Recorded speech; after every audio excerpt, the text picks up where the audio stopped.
5, 6, 7. Papankan jaring lagi, Wak. Lah mengemban jaring pula engkau lagi, Tan. Wak, sampai terkeluar-keluar Eli, Wak. Jadi, Wak, punya cerita hari ni kita menghembankan jaring lagi, Wak. Nanti air pasang baru kita angkat, Wak, ya. Cuba tengok kawan aku, Wak. Hembankan batunya, Wak.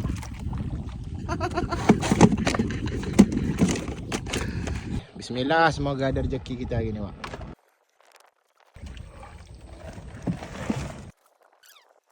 Aduh, Wak, macam ini ke bulu model ni.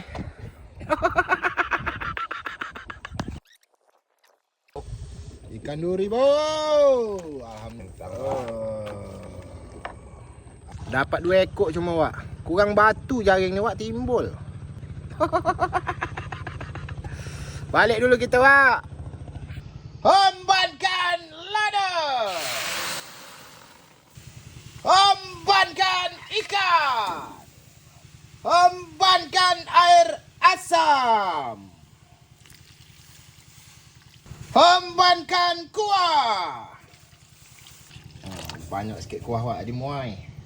Hembankan mecin. Hembankan garam.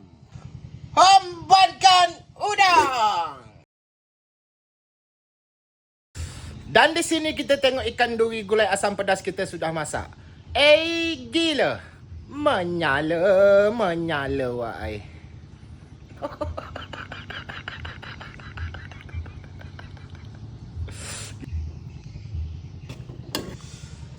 Hembankan ikannya, Wak. Hembankan kepala ikannya, Wak. Bismillah.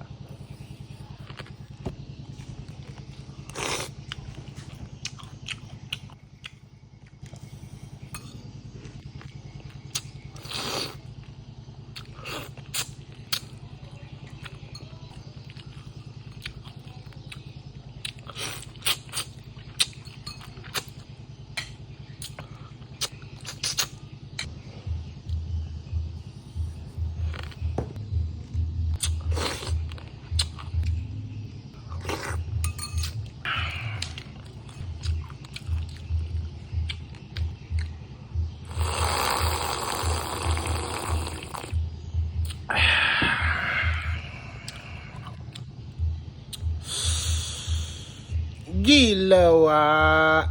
Menyala, Wak.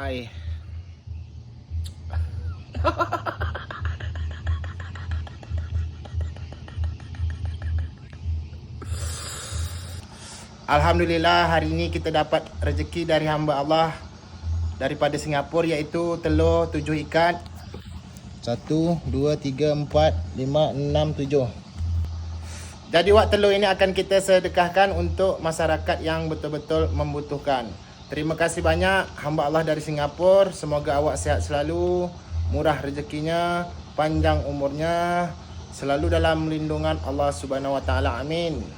Ini betul-betul sangat membantu warga kampung kami yang lagi membutuhkan. Jangan lupa, Wak, nanti jam 4 kita live langsung, Wak. Kita hantar telur ini, Wak.